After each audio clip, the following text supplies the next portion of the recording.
अस्सलाम वालेकुम दोस्तों। एक ऐसा मुल्क जहां तेल की दौलत है, लाखों लोग पाकिस्तान, हिंदुस्तान और बांग्लादेश से रोज़ी कमाने आते हैं।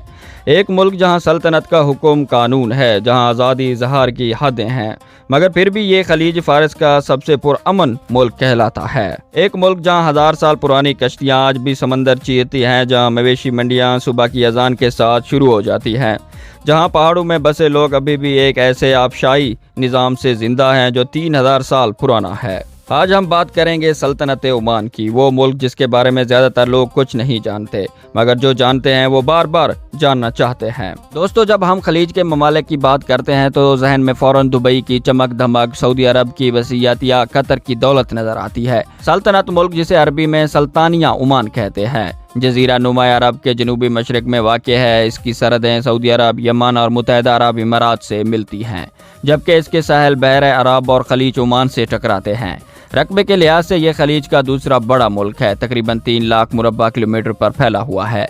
मगर सबसे ज़्यादा दिलचस्प बात यह है कि ओमान की तारीख 5000 साल पुरानी है और आज ओमान की आबादी तकरीबन 50 लाख है, जिनमें से ज़्यादातर गैर मुल्की हैं। क्या आप जानते हैं कि ओमान में आज भी एक ही ख़ानदान की हुकूमत है? कोई पार्लिमान नहीं जो सल्तनत को हटा सके, कोई इलेक्शन नहीं जो हुकूमत बदल सके, मगर इसके बावजूद ओमानी अवाम अपने सुल्तान से मोहब्बत करते हैं। तो सवाल यह है, क्या जमहूरियत ज़रूरी है खुशहाली के लिए? कमेंट्स में ज़रूर बताइएगा। मस्कत, ओमान का दारुल हुकूमत, दुनिया के उन चंद शहरों में से है जहाँ जदीद और रिवायत का टकराव नहीं बल्कि मिलाप है। यहाँ आपको आसमान से छूती हुई इमारतें नहीं मिलेंगी। ओमान का कानून है कि कोई भी इमारत किले या मस्जिद से ऊंची नहीं हो सकती। सोचे, जिस मुल्क में तेल की दौलत हो वो अपनी रिवायत बचाने के लिए ऐसा कानून बनाए, ये है ओमान की खास बात। मस्कत 3 हिस्सों में बटा हुआ है। पुराना मस्कत यानी ओल्ड मस्कत, जहाँ किले और सल्तनती महल हैं।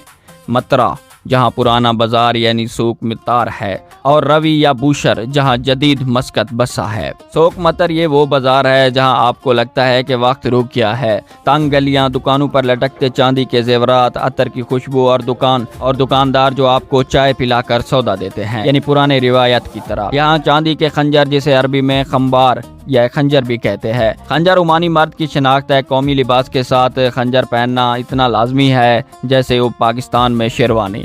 जामा मस्जिद सुल्तान काबूस, ये ओमान की सबसे बड़ी मस्जिद है और दुनिया की खूबसूरत तरीन मस्जिद में शामिल है। इस मस्जिद का फर्श ईरान से आया, कानूस ईरान, ऑस्ट्रेलिया से, और कलीन एक ही कलीन जो पूरी मस्जिद में बिछा हुआ है। दुनिया के बड़े हाथ से बनने वाली कलीनों में से एक है। इसे ईरान की 4000 खवातीन ने तैयार किया है। अब आते हैं उस मौजू पर जो वाकई अनोखा है, ओमान की रिवायती कश्तियाँ। ओमान का समंदर से रिश्ता हजारों साल पुराना है। यहाँ के लोग इन कश्तियों पर अफ्रीका के मशरकी साहिल तक जाते थे। जमजार, जम्बासा, गोदासियो, हिंदुस्तान के गैरेला और गुजरात तक सौदा करते थे। डो कश्ती की खास बात यह है कि ये पुराने ज़माने से इसे कील के बगैर यानी लकड़ी को लोहे के मेख लगाए बगैर सिर्फ रस्सियों से बांध कर बनाया जाता था। नारियल की छाल की रस्सी, लकड़ी के तखमीने और मछली का तेल, बस यही सामान था और इन कश्तियों ने हजारों मील समंदर पार किया। सूर, ओमान की बंदरगाह, आज भी सूर कश्तियाँ बनाने का मरकज है। यहाँ आप कारीगरों को देख सकते हैं जो सदियों पुराने तरीके से काम करते हैं। बाप से बेटे को, बेटे से पोते को ये फन मुंतकिल होता आया है। 1980 में एक तारीखी काम हुआ। एक मगरबी मुहिम जो डम मानी कारीगरों के साथ मिलकर एक रिवायती ढो बनाई। सोहारा, एक ऐसे ओमान से चीन तक 7 माह में पहुंचाया, सिर्फ ये साबित करने के लिए कि 1000 साल पहले भी ओमानी मलाह चीन जाते थे। वो कश्ती आज भी मस्कत में है, म्यूजियम में। क्या आप जानते हैं कि सांदबाद जहाजी वो मशहूर किरदार जो 1001 रात की कहानियों में है, असल में ये ओमान का था। बाद मोरखीन कहते हैं वो सहारा का रहने वाला था, मगर ईरान वाले कहते हैं वो ईरानी था। इराक वाले कहते हैं वो इराकी का है, वो बसरा का था। आप क्या समझते हैं? कमेंट्स में ज़रूर बताएं अगर आपको पता है। अगर आप वाकई ओमान जानना चाहते हैं तो इसकी रूह को तो मस्कत के मोल्स छोड़ेंगे। नोज़ा, ओमान का कदीम दारुल हुकूमत और यहाँ पर हर जुम्मे की सुबह लगती है वो मंडी जो दुनिया की सबसे मुनफरिद मवेशी मंडियों में शुमार होता है।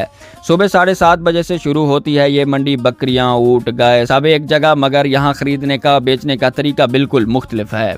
बकरियों की नीलामी यहाँ एक दायरे में होती है। बेचने वाला बकरी को ऊपर उठाता है, खरीदार चारों तरफ खड़े होते हैं और कीमतें हाथ के इशारों से तय करती हैं। बिल्कुल खामोशी से हाथ का एक इशारा मतलब 5 रियाल, दूसरा मतलब 10 रियाल। ये इशारे बहर का आदमी समझ नहीं सकता, ये इनकी अपनी ज़बान है। ऊंट मंडी जरा अलग होती है। ऊंट की कीमत इसके रंग, उम्र, दूध देने की सलाहियत और नस्ल से तय होती है। एक अच्छा ओमानी ऊंट 10 लाख रुपए तक बिक जाता है। और यहाँ आने वाले लोग ओमानी मर्द अपने रिवायती लिबास दश्ताशा में लबूस, सर पर मसर और रंगीन पगड़ी बांधे, हाथ में असालिये। ये मंजर किसी फिल्म जैसा लगता है, मगर ये हकीकत है। नोजोवा की ये मंडी सिर्फ मवेशियों की नहीं है, इसके साथ साथ सब्जियों, मिसाला जात, चांदी के जेवरात, पुराने हथियारों और लोबान की भी मंडी लगती है। यहाँ 5-6 किस्मों में मिलता है, सफेद, पीला, सब्जी, माइल, हर किस्म की खुशबू अलग है। दोस्तों, मैं अब आपको एक ऐसे चीज के बारे में बताऊंगा जो वाकई हैरत अंगेज है और जिसके बारे में बहुत कम लोग जानते हैं। ओमान का ज्यादातर हिस्सा सहरा और पहाड़ है। यहाँ बारिशें बहुत कम होती हैं, तो हजारों साल पहले यहाँ के लोग जिंदा कैसे रहते थे, कैसे खेती करते थे, कैसे पानी पिया करते थे? जवाब है अल फलाज। फलज एक जेर जमीन नहरों का निजाम है जो पहाड़ों से पानी खींचकर गांव और खेतों तक पहुंचाता है। ये निजाम ईरान के कंदात से मिलता जुलता है, मगर ओमान में ये इस कदर फैला हुआ है कि पूरे मुल्क में 3000 से ज्यादा फलज मौजूद हैं। ये फलज कैसे काम करते हैं? पहाड़ों में जहाँ पानी जमा होता है वहाँ से जेर जमीन सुरंग खोदी जाती है। कभी कभी 10 किलोमीटर लंबी इस सुरंग में पानी बहता है। ऊपर कुएं बनाए जाते हैं ताकि सफाई और मुरम्मत हो सके और आखिर में ये पानी गांव के चौक में निकलता है जहां सब इसे इस्तेमाल करते हैं। और इस पानी की तकसीम ये भी एक निज़ाम के तहत है। दिन और रात के मुख्तलिफ औकात कार अलग अलग खानदानों को दिए जाते हैं। घंटों में हिसाब होता है। पहले नमाज के वक्त का हिसाब हुआ करता था पुराने दौर में। फजर से जोहर तक एक खानदान का हक और जोहर से असर तक दूसरे खानदान का हक। ये रिवायत आज भी बाद गाँव में जिंदा है। यूनेस्को ने 2006 में फलाज के निज़ाम को आलमी सकाफती वर्षा करार दिया, मगर असल बात यह है कि ये निज़ाम आज भी चल रहा है, बिजली के बगैर, पंप के बगैर। क्या आपको पता है कि पाकिस्तान में भी इसी तरह के निज़ाम थे? बलूचिस्तान में कारीज, मगर हमने उन्हें संभाला नहीं और वो ख़त्म हो गए। ओमान ने अपनी रिवायत बचाई, हमने उन्हें नहीं बचाई। क्यों? कमेंट्स में अपनी राय जरूर दें। ओमान के गांव जिन्हें कारिया कहते हैं एक खास तरतीब से बने होते हैं और इनका अपना एक समाजी निज़ाम है। हर गांव का मरकज होता है मस्जिद, मस्जिद के गिर्द घर और घरों के बैर खजूर के बाग। पहाड़ी इलाकों में घर पत्थर के बने हैं, सुरमाई पत्थर जो इर्द गिर्द के पहाड़ों से लिए जाते हैं। शहरी इलाकों में घर मरजान और चूने से बनते हैं। गांव के एक कोने में होता है किला या बुर्ज, एक छोटा सा मीनार जहां से पहरेदार गांव की निगरानी करता है। ये किले अब भी मौजूद हैं, वीरान मगर मजबूत हैं। ये पुराने दौरों की बात है। ओमान में वादी गांव भी है, यानी वादियों में बसे हुए। वादी दरबात, वादी शाब, वादी बनी खालिद, ये जगह इतनी खूबसूरत है कि यकीन नहीं आता। ये एक सहराई मुल्क है, साब्ज दरख्त, शफाफ पानी और चारों तरफ सुर्ख पहाड़। गांव में समाजी निज़ाम, ओमानी कबीला निज़ाम आज भी जिंदा है। कबीला या अबशेरा बहुत अहमियत रखता है। कोई भी मामला हो, ज़मीन का तनाज़ा, शादी, मेरात, कबीले के बड़े फैसले करते हैं। वजिया यानी कबीले का सरदार कानून और जज दोनों का हकदार है। ये निज़ाम हुकूमत के कानून के साथ साथ चलता है और अक्सर लोग सरकारी अदालत जाने से पहले अपने वजिया के पास चले जाते हैं। पहाड़ी गांव जबल अल गज़र और जबल शम्स। जबल अल गज़र यानी पहाड़ सब्ज, ये एक ऐसी जगह है जहां ओमान का सबसे ठंडा मौसम होता है। यहाँ गुलाब उगते हैं। ओमानी गुलाब पानी पूरी दुनिया में मशहूर है।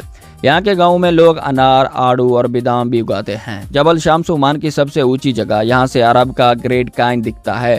हजारों फुट गहरी वादी, सुर्ख पहाड़ और नीचे एक छोटा सा गांव। ऐसा लगता है जैसे जमीन फट गई हो। ओमान का घर और इमारत का निज़ाम खलीज के दीगर ममालिक से बिल्कुल मुख्तलिफ है। रिवायती ओमानी घर, पुराने घर मिट्टी, पत्थर और छाल से बने होते हैं। घर का डिजाइन मौसम को मद्देनजर रख कर बनाया जाता है। दीवारें मोटी ताकि गर्मी अंदर ना आए, छत ऊंची ताकि हवा गर्दिश करे, खिड़कियां छोटी मगर इस तरह बनी कि हवा आए ही आए। दरवाजे ओमानी घरों के दरवाजे आर्ट का नमूना है। लकड़ी के बड़े बड़े नक्श, वो निगार वाले धाती किल जुड़े हुए। ये दरवाजे हिंदुस्तानी, फारसी और अरबी फन का मिलाप हैं और ये भी इत्तेफाक नहीं, सदियों की तिजारत ने फन दिखाया अपना। लेकिन अगर जदीद दौर ओमानी इमारतों की बात करें तो ओमान के शहरों में जो नई इमारतें बनती हैं इनके लिए कानून है कि वो रिवायती इस्लामी और ओमानी तर्ज तमीर के मुताबिक हों। इसका मतलब है कि इमारतों के ऊपर गुंबद, मेहराबें, जो मुस्कत में कोई शीशे का बड़ा टावर नजर नहीं आएगा जो दुबई में हर जगह नजर आता है। रॉयल ओपेरा हाउस, मस्कत का रॉयल ओपेरा हाउस दुनिया के खूबसूरत तरीन ओपेरा हाउस में शामिल है। ये इस्लामी तर्ज तमीर में बना हुआ है मगर अंदर से ये जदीद तरीन सूती टेक्नोलॉजी से लैस है। यहाँ दुनिया भर के फनकार आते हैं और ये सुल्तानी खानदान की जाती पसंद का सबूत है। ओमानी कल्चर अरबी, फारसी, हिंदी और अफ्रीकी असरात का अनोखा मजमुआ है। सदियों के समुद्री तिजारत ने यहाँ के लोगों को खुला दिल और वसी नजर दी है। ओमानी कल्चर पर ईरान का असर बहुत गहरा है। जबान में फारसी अल्फाज, खाने में ईरानी ज़ायके, मौसीकी में फारसी आलात, मगर ओमान अरब ममालिक है اور عربوں اور ایرانیوں کی دشمنی مشہور ہے۔ تو کیا ثقافت سیاست بڑی ہوتی ہے؟ پاکستانی، ہندوستانی اور بنگلہ دیشی عمان کی ریڑھ کی ہڈی ہیں۔ اب آتے ہیں اس موضوع پر جس کا آپ کو سب کو بے چینی سے انتظار تھا۔ عمان میں جنوبی ایشیا کے لوگ، عمان کی کل آبادی تقریباً 50 لاکھ ہے۔ ان میں سے صرف 18.5 سے 20 لاکھ عمانی شہری ہیں۔ ان غیر ملکوں میں سب سے زیادہ ہندوستانی لوگ عمان میں رہتے ہیں، تقریباً 70 سے 80 لاکھ لوگ، پاکستانی تقریباً 5 سے 6 لاکھ لوگ، بنگلہ دیشی تقریباً 4 سے 5 لاکھ لوگ۔ اس کے علاوہ فلپائنی، سری لنکن، مصری اور دیگر ملکوں کے لوگ بھی رہتے ہیں، یعنی ہر 3 عمانیوں کے پیچھے 5 غیر ملکی ہیں اور ان میں سے اکثریت جنوبی ایشیائی کے ہیں۔ لیکن سب سے اہم سوال یہ ملک والے کون کہاں کام کرتا ہے، یعنی 3 جو ہمارے ملک ہیں۔ ہندوستانی عمان کی معیشت کی ریڑھ کی ہڈی ہیں، وہ ہر شعبے میں ہیں، ڈاکٹر، انجینئر، اکاؤنٹنٹ، تاجر، مزدور۔ مسقط کے مستراج علاقے میں ہندوستانی تاجروں کی دکانیں ہیں، صدیوں پرانی ہیں۔ گجراتی اور سندھ تاجر یہاں 200 سال سے پہلے ہیں۔ عمان کی بڑی نیچی کمپنیوں میں سینئر عہدوں پر اکثر ہندوستانی ملیں گے۔ پاکستانیوں کی بات کریں تو پاکستانی عمان میں بڑی تعداد میں تعمیراتی شعبے، فوجی خدمات، ٹرانسپورٹ اور ریل اسٹیٹ میں کام کرتے ہیں۔ پاکستانی فوجی افسران نے کئی دہائیوں تک عمان فوج کو تربیت دی۔ یہ تعلق بہت گہرا اور پرانا ہے۔ 1970 کی دہائی میں جب سلطان قابوس نے اقتدار سنبھالا تو پاکستانی فوج کی مدد سے طاغفار بغاوت ختم ہوئی۔ بنگلہ دیشی اکثر مسقط کے کاموں میں ہیں، صفائی، تعمیر، سڑکیں، باغبانی۔ یہ لوگ سب سے زیادہ محنت اور سب سے کم تنخواہ پر کام کرتے ہیں اور عمان کی چمک دمک انہی کے پسینے سے ہے۔ اگر تنخواہوں کی بات کریں تو غیر ہنرمند افراد بنگلہ دیشی، پاکستانی، ہندوستانی 50 سے 150 عمانی ریال ماہانہ پر ہیں، یعنی تقریباً 20 سے 60 ہزار پاکستانی روپے میں یہ کام کرتے ہیں، مگر 1 لاکھ تک بھی تنخواہ ان کو ملتا ہے۔ ہنرمند مزدور، ڈرائیور، میکینک، الیکٹریشین 200 سے 400 ریال ماہانہ یعنی 80 سے 1,60,000 یا 2 لاکھ تک بھی کماتے ہیں۔ عمان میں کفالہ نظام ہے، جس طرح دبئی، سعودی عربیہ، باقی عرب ممالک میں ہے۔ غیر ملکی مزدور کا ویزا اس کے عمانی اجر سے جڑا ہوتا ہے۔ اجر کی مرضی کے بغیر مزدور ملازمت چھوڑ نہیں سکتا، ملک سے باہر بھی نہیں جا سکتا۔ یہ بھی کئی معاملوں میں اجر کی اجازت سے ہوتا ہے۔ انسانی حقوق کی تنظیمیں اسے جدید غلامی کہتے ہیں۔ عمانی حکومت نے حال ہی میں اصلاحات کی ہے، مگر نظام ابھی بھی محدود ہے۔